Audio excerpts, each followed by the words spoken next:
जगबंधु शतपथी महोदय को पूर्वतन ब्लॉक शिक्षा अधिकारी सालेपुर कटक आम गहन आम आपण को अशेष धन्यवाद अर्पण करुँ सहित गोटे करताली सहित आम वक्तव्य पाई अनुरोध करुँ।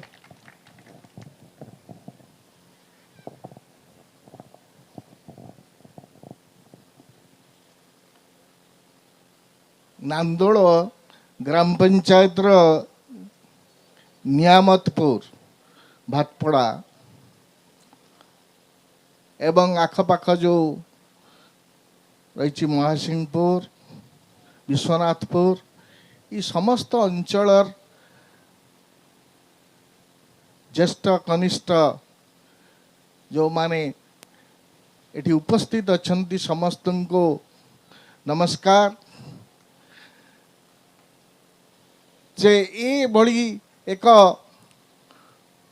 शिक्षावित अंचल यही भातपड़ा अंचल आपण मान को स्वागत करुच्ची। जे जतबले मु देखिली अनेक मोर चिन्हा मुह जे टीचर अच्छंती लेक्चरर अच्छंती डॉक्टर अच्छंती इंजीनियर अच्छंती बहु संख्या रे तेणु ये अंचल को सर्वप्रथम मो निश्चित भाव में प्रणाम जनाऊँची आपण मान को जे भारतर संस्कृति विभाग तरफ ओडिशा संस्कृति विभाग तरफ जो ओडिशा उर्दू एकाडेमी अनुकूल रे आज एठी कवि सम्मेलन होची सर्वभारतीय कवि सम्मेलन मु देखुली एठो यूपी रो बिहार रो बहुत कवि आसचंती ये सर्वभारतीय कवि सम्मेलन के आयोजन करिचंती जो माने मो सेमान को धन्यवाद दउची जे आज ये कवि सम्मेलन रे सभापतित्व करुवा आमर संस्कृति विभाग रो कल्चरल डिपार्टमेंट रो सोमा महापात्र महोदया आम पाखे अच्छंती आमर मुख्य अतिथि भाव रे सालेपुर एसडीपीओ बिरंची नारायण पति महोदय आईएसी महेश्वर बेहरा महोदय पूर्वतन शासन सचिव मोहम्मद अब्दस महोदय यही पंचायत सरपंच ज्ञान बाबू एवं विशेषकरी मो विभाग एजुकेशन डिपार्टमेंट रू कुशलतार सहित राज्यपाल पुरस्कार प्राप्त शिक्षक विष्णु सार समस्ते उपस्थित अच्छन्ति। आज ये जो कविता महोत्सव होउची याकू मुसाहेरा बोली आपण कहउचंती मु भाबुथिली कविता कविता को जदि चिंता करिबा मनुष्य जीवन रो एक अंग कविता को लेकि मनुष्य बंचे चलिले कविता बसिले कविता काम कले कविता एवं दुखरे कविता सुखरे भी कविता आमे बाटरे चलेला बेले गुण गुण होइकरी कविता गाई थाओ मनर आनंद दिए ये कविता से उत्सव को आपण आज आपणे नहीं यही नियामतपुर यही भातपड़ार समस्त मुस्लिम भाई भौणी माने तेणु निश्चित भाव रे संस्कृति विभाग एवं उर्दू एकाडेमी को धन्यवाद देवी तत्सहित निश्चित भाव में मु बहुत कार्यक्रम सहित जड़ित तेणु निश्चित भाव में कहबी जे प्रत्येक कार्यक्रम करिबा पाई बहुत असुविधा रहे ये असुविधा को सम्मुखीन होगा पड़ो आमे शीर्ष भाव में पहुँचा हेले बहुत कष्ट स्वीकार करिया पड़ो यही जो कर्मी सम्मेलन सर्वभारतीय सहज कथा नुहे आप बहुत प्रतिबंधक उपजी तेणु destiny depends upon the strength of desires आमर इच्छा शक्ति हूँ आम जा शेष पहुँची Paribas if you trouble if you trouble at trouble ଆସିବ ଜୀବନରେ trouble ଆସିବ if you face trouble you cry if you cry for trouble at trouble it के देखुଛି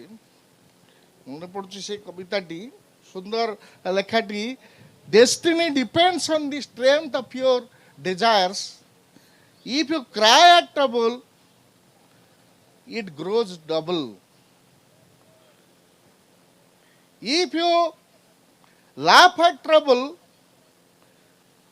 it disappears like bubble. ତେଣୁ ଅସୁବିଧା ଜୀବନରେ ଆସିବ କଥାର ବି ଅଛି don't double the trouble unless you trouble you. ତେଣୁ ଜୀବନର ଅସୁବିଧା ବହୁତ କିଛି ରହିଛି ଆପଣ ଅସୁବିଧାକୁ ଫେସ୍ କରିବାକୁ ପଡ଼ିବ ତାକୁ ହସି ହସି ପାଛୋଟି ନେଲେ ଆପଣ ସଫଳ ହେବେ ତେବେ ଯାହା ହଉ ମୋର ପଦେ କଥା ଏଠି କହିବାର ଅଛି ଯେ ସାଲେପୁର ଅଞ୍ଚଳ ଏକ ମୁସଲିମ ବହୁଳ ଅଞ୍ଚଳ ମୁଁ ଯେତେବେଳେ ବିଓ ଭାବରେ କାର୍ଯ୍ୟ କରୁଥିଲି ଅନେକ ବିଦ୍ୟାଳୟ ରହିଛି ଯେଉଁଠିକି ମୁସଲିମ 30 to 40% 50% ମୁସଲିମ ପିଲା ପାଠ ପଢ଼ନ୍ତି ମୁଁ ଉର୍ଦ୍ଦୁ ଏକାଡେମୀକୁ କହିବି ଏଇଥିପାଇଁ କହିବି ଯେ ଅନେକ ସ୍କୁଲରେ ଉର୍ଦ୍ଦୁ ପୋଷ୍ଟ ନାହିଁ ପିଲାମାନେ MIL ଉର୍ଦ୍ଦୁ ପଢ଼ିବା ପାଇଁ ବିଶେଷ ସୁବିଧା ନାହିଁ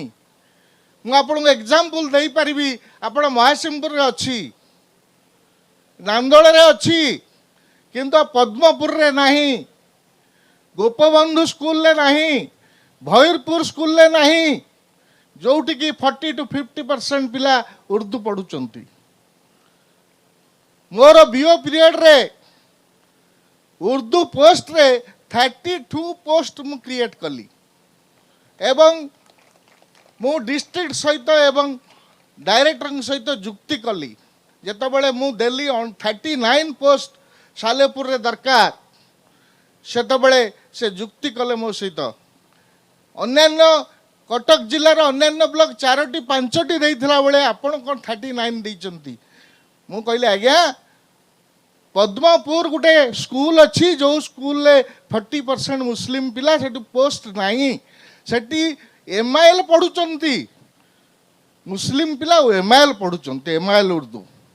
ସେଠି ଉର୍ଦ୍ଦୁ MIL ପଢ଼ିବାର ଆବଶ୍ୟକତା ରହିଛି ତେଣୁ ମୁଁ ସେଇ ହିସାବରେ ପୋଷ୍ଟ ଦେଇଛି ଭୈରପୁରରେ ଦେଇଛି ଗୋପବନ୍ଧୁରେ ଦେଇଛି ମୋ ଯୁକ୍ତିକି ସେ ଗ୍ରହଣ କଲେ ଏବଂ 32 ପୋଷ୍ଟ ସାଙ୍ଗସନ୍ କଲେ ଯେଉଁଠିକି ଡିଷ୍ଟ୍ରିକ୍ଟରେ 4ଟି 3ଟି ଆପଣ ନିଶ୍ଚୟ କୋଇଲ ମହାଙ୍ଗାରେ 4-5ଟି ଲେଖାଏଁ ପୋଷ୍ଟ ସାଙ୍ଗସନ୍ ହେଲା ମୋର କହିବାର କଥା ଉର୍ଦ୍ଦୁ ଏକାଡେମୀକୁ ଆପଣ ଲାଗନ୍ତୁ ପ୍ରତ୍ୟେକ ସ୍କୁଲରେ ଉର୍ଦ୍ଦୁ ପୋଷ୍ଟ କ୍ରିଏଟ୍ ପାଇଁ ଆପଣ ଲାଗନ୍ତୁ ଏବଂ ନିଶ୍ଚିତ ଭାବରେ ଆମର ଯେଉଁମାନେ ମୁସଲିମ ପିଲାମାନେ ପାଠ ପଢ଼ିକିରି ମଣିଷ ହେବେ ଏବଂ ଉର୍ଦ୍ଦୁ ସିଟି କେବଳ ଅଛି ଆପଣଙ୍କର କଟକରେ କେଉଁଠି ଉର୍ଦ୍ଦୁର ବିଡ୍ ନାହିଁ କଲେଜ ତା ପାଇଁ ଲାଗନ୍ତୁ ଆମର ବହୁ ପିଲା ଉପକୃତ ହେବେ ତେଣୁ ନିଶ୍ଚିତ ଭାବରେ ଏ ପ୍ରସ୍ତାବ ଯେହେତୁ ଏଜୁକେସନ୍ ଡିପାର୍ଟମେଣ୍ଟ ଲୋକ ମୁଁ ଜାଣିଛି ଭିତର କଥା ଆପଣମାନଙ୍କୁ ଏ ପ୍ରସ୍ତାବ ରଖିଲି ଉର୍ଦ୍ଦୁ ଏକାଡେମୀ କି ରଖିଲି ଆପଣ ଲାଗିକିରି ଉର୍ଦ୍ଦୁ ପୋଷ୍ଟ କ୍ରିଏସନ୍ କରିବେ ଏବଂ ପ୍ରଥମରୁ କହୁଥିଲି ଏ ଯେଉଁ ଆଜି ଯେଉଁ ସଫଳ କାର୍ଯ୍ୟକ୍ରମ ହେଇଛି ବିଭିନ୍ନ ମ୍ୟାନେଜମେଣ୍ଟ ଦେଖୁଥିଲି ଏବଂ ଏଠି ବକ୍ତବ୍ୟରେ ପ୍ରଥମରୁ କହୁଥିଲେ IIC ସାର୍ ଆସିବେ SDPO ସାର୍ ଆସିବେ ଡିସିପ୍ଲିନ୍ ରଖନ୍ତୁ ଗାଡ଼ିକି ଠିକ୍ ଭାବରେ ରଖନ୍ତୁ ସେପଟେ ଏଇ ଯେଉଁ ଭାଷଣ ହେଉଥିଲା भी आज भी देखुची आपण माने साइलेंसली एठी बसिचंती जदियो माँ भौणी माने बहु संख्यार आसवे कहीं वक्तव्य शुणा साधारणतः आसती ना मुसायरा शुणा ए मंच फुल होकर आहरी हम निश्चित भाव में आउ अध घंटा पर आम जाचु कहीं मंच कई भाषण शुणा आसती ना कौन दी वक्तव्य किए दब तेणु आपण मानकर ये जो मु देखुली डिसिप्लिन को देखिकी निश्चित भाव में आपन को धन्यवाद दौची कहीं डिसिप्लिन डिसिप्लिन भीतर को जदि जीवा डिसिप्लिन प्रत्येक वार्ड को जदि आपण टिके भाविबे DISCIPLINE डिसिप्लिन आकु देखिए घरे जाकि मिसैकरी से हम 100 प्रत्येक वार्ड रा नंबर्स को मिसेले 100 हम तेणु डिसिप्लिन जदि आप रखिए निश्चित भाव में आप प्रत्येक कार्य सफल हेबे सब असुविधा दूर हो समस्त आपण मान को धन्यवाद आपण मते एठी मंच पर दीपद कहवा को आपणकर यही कार्यक्रम को डाकी मु भातपड़ा बहुत आसी सारा ब्लॉक तो बुली ए भातपड़ा बहुत समय आसी भातपड़ा स्कूल ज्ञान अच्छा तार डेवलपमेंट ज्ञान मुझ हाथ रही 5T जिते टेकअप है हाथपड़ा स्कूल नथिला घर ता ज्ञानमुख उद्यम रही समस्त धन्यवाद दे रही जय हिंद जय जगन्नाथ जय ला धन्यवाद महोदय समय टिके अभाव थिबारु आपण को अधारू अटके पड़ला किंतु आप बहुत सुंदर वक्तव्य देउथिले तेबे यहाँ पर अनुरोध करने चाहेंगी जनाब सैयद मोहम्मद अकदस जी हमारे साथ हैं उनसे गुजारिश रहेगी वो सभी को कुछ सुनाएं और इनकी हंसी की मैं बहुत मुझे बहुत अच्छी लगती है इनकी हंसी हमेशा हंसते रहते हैं जब भी मिलते हैं ऐसा लगता नहीं है कि ये कभी शासन सचिव रहेंगे क्योंकि मुझे पता है कि प्रशासनिक अधिकारी जो रहते हैं वो बहुत गंभीर रहते हैं लेकिन सर बहुत ही आप खूबसूरत हैं और हंसी आपकी और भी खूबसूरत समात में शहद सा घोलते हैं जनाबे मन जो उर्दू बोलते हैं और समझते हैं जो उर्दू को मुसलमान वो नादानी का दफ्तर खोलते हैं करे जो बात तो हर बात से खुशबू आए ऐसी बोली वही बोले जिससे उर्दू आए जो दिल बांधे वो जादू जानता है मेरा महबूब उर्दू जानता है हमारे यहाँ मेहमानान खुसूसी और दिगर मेहमानान क्योंकि उर्दू से नावाकिफ़ है इसलिए मैं इसका थोड़ा रनिंग ट्रांसलेशन कर देता हूँ जो दिल बांधे वो जादू जानता है मेरा महबूब उर्दू जानता है एकता सूत्र जी आम समस्त को बांधे से मंत्र जानी मो प्रियतम उर्दू जानी मो प्रियतमा उर्दू जानी मेहमानान इकराम जो तशरीफ़ फरमा है यहाँ स्टेज पर शुरा इकराम सामाइन हजरात ख़वातीन हजरात ये उर्दू के सिलसिले में जो बातें होती हैं उसके बारे में आज की ये बात है कि वो जो सर चढ़ के बोलता है उर्दू ज़ुबान का जादू अब पहले कोई ये बोलता था कि उर्दू के बारे में रकीबों ने जो रिपोर्ट लिखवाया है जा के थाने में कि ये गैर मुल्की ज़ुबान है ये मुसलमानों की ज़ुबान है ये हिंसा की ज़ुबान है तो ये सब बातों की अब कोई वक़्त नहीं रह गई है फिर भी क्योंकि हम लोग एक जगह जमा है तो मैं आपको बता दूं कि कोई बहुत ही नादान शख्स होगा जो ये कहेगा कि उर्दू मुसलमानों की ज़ुबान है प्रेमचंद को कौन नहीं जानता फिराक गोरखपुरी को कौन नहीं जानता त्रिलोक चंद महरूम को आप याद कीजिए आज के दिन भी हमारे उड़ीसा में वो आलम साहब हैं एक प्रजापति साहब हैं अजय पंडा जी हैं तो एक बड़े शायर यहाँ उर्दू के हुआ करते थे रश्मिकांत राही जो उड़ीसा के थे कि जानो दिल ईमान दी सदक़े किए और क्या खिदमत करूं फरमाइए तो बहरहाल उर्दू असल में जो है ये हमारी ही ज़ुबान है वो इतनी ही हिंदुस्तानी है जितना हिंदी है और असल में हिंदी और उर्दू की अम्मी एक ही हैं तो ये दोनों बहनें हैं तो ये बात न समझा जाए कि ये उर्दू ज़ुबान जो है कहीं गैर मुल्की ज़ुबान है जैसे कोई आप सूट पैंट पहन लेने से अंग्रेज़ नहीं हो जाता वैसे ही किसी ज़ुबान में अगर कोई दूसरे अल्फाज आ जाएं तो उसको बाहर के ज़ुबान नहीं कहा जाता अभी हमारे सर बोल रहे थे उन्होंने अभी ये कहा कि थोड़ी देर बाद हम लोग मुशायरा सुनने में मशगूल है जिबा। देखिए, मशगूल उड़िया का लफ्ज़ है, लेकिन कहाँ से आया है? तो ज़ुबानों की तारीख ऐसे ही होती है, ज़माना उलटता पलटता रहता है, तब कहीं जाके ज़ुबान बनती है। तो ऐसे ही हमारी ज़ुबान उर्दू ज़ुबान है, ये गंगा जमुना तहज़ीब की परवरदा भी है और इसकी मुहाफ़िज़ भी है। तो इसकी हिफाजत जो करता है वो असल में